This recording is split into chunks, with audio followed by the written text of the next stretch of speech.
Nah, tadi saya sepertinya belum sempat nanya lebih lanjut nih Mbak. Sudah ada total berapa varian dan bagaimana sih sebenarnya each product has their own purpose dan bagaimana receptionnya so far tuh dari sales mana sih yang paling quote unquote laku lah gitu dan menyumbang proporsi sales paling banyak gitu buat brand kamu? Oke, jadi sekarang ini kita baru ada 2 varian sebenarnya, 2 jenis produk. Ada hair tonic concentrate dan juga serum shampoo 2-in-1 conditioner. Jadi hair tonic concentrate ini fungsi utamanya itu untuk mengurai kerontokan dan menumbuhkan rambut, juga bisa menutrisi dan memperkuat akar rambut, dan efeknya tuh cukup cepat, rata-rata dirasakan dalam waktu 14 hari. Oh wow. Iya, jadi itu salah satu USP Fares karena kita efeknya cepat terasa dan juga wanginya enak, segar, dan juga nggak bikin rambut lepek. Itu kayak pain point utama orang-orang yang dicari gitu. Nah, produk berikutnya juga ada serum shampoo 2-in-1 conditioner. Itu ada 10 benefit dalam satu botol. Jadi USP-nya tuh kita kayak ada 3 produk dan 10 benefit dalam satu botol. Bisa untuk mengurangi kerontokan, gatal, ketombe, bisa untuk memperkuat rambut, juga bisa menumbuhkan rambut juga. Terus bisa melembutkan tapi rambut tetap volume.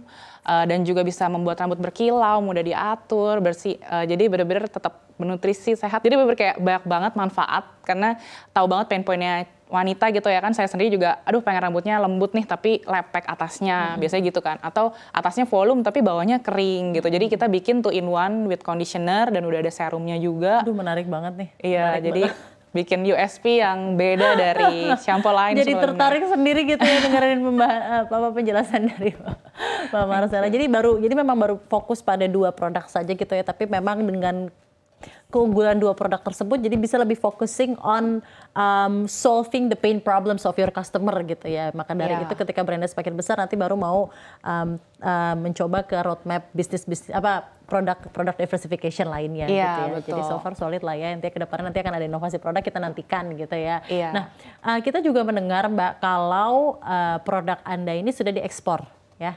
Tujuan ekspornya kemana? Terus mana nih pasar ekspor yang paling profitable so far sejauh ini gitu ya?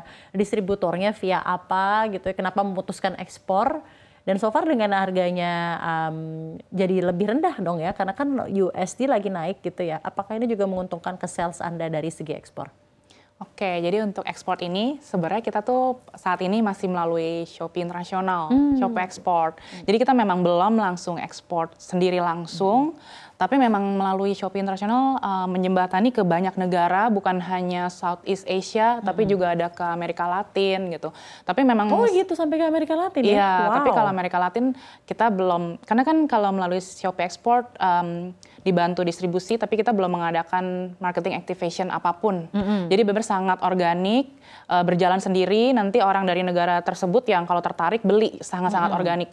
Jadi memang kalau Amerika Latin sih belum ada customer, tapi kita udah ada presence melalui Shopee, dan kalau untuk Southeast Asia, kita terutama di Singapura, Malaysia, Filipina, itu udah semakin banyak demand, pelan tapi pasti semakin bertumbuh, berkembang gitu. Jadi kalau untuk ekspor sendiri belum, masih dibantu lewat Shopee distribution. Tapi apakah ada niat atau keinginan untuk memiliki distributor internasional sendiri, atau bagaimana melihat reception yang ada dari tadi marketplace internasional yang sudah Anda gunakan? Setuju banget. Jadi memang karena saya lihat ternyata melalui Shopee ini jadi kita tahu banyak demand dari Singapura, Malaysia, Filipina, mereka tuh sangat tertarik dengan produk kita. Jadi kita consider untuk kita mau mengembangkan, bahkan bukan cuma di Southeast Asia, banyak demand juga dari Australia, dari Eropa juga ada yang mau, dari waktu itu dari China, Taiwan, Hong Kong, itu juga udah makin banyak yang nanya, US gitu. Makanya kita pikir kita cari mana yang paling banyak, kita juga mau mengembangkan ke sana, dan kebetulan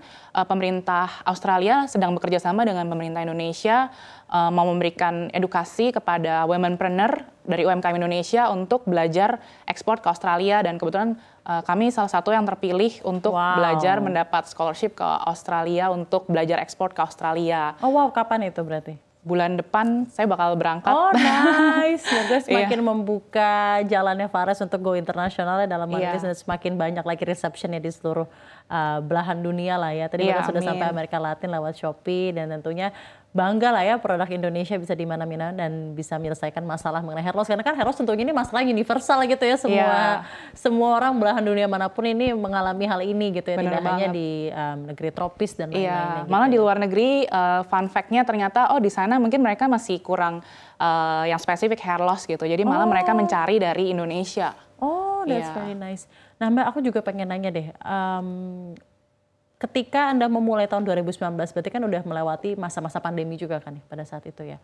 Nah selama 5 tahun beroperasi dan memiliki brand ini, tantangan terberatnya apa sih Mbak so far, dan how does your brand mitigates the risk? Oke, jadi sebenarnya dari selama ini saya menjalani Fares tuh tantangan terberat justru lebih ke faktor people ya. Jadi people, SDM jadi kayak bukan hanya SDM, misalnya seperti partner atau kerjasama dengan pihak luar gitu.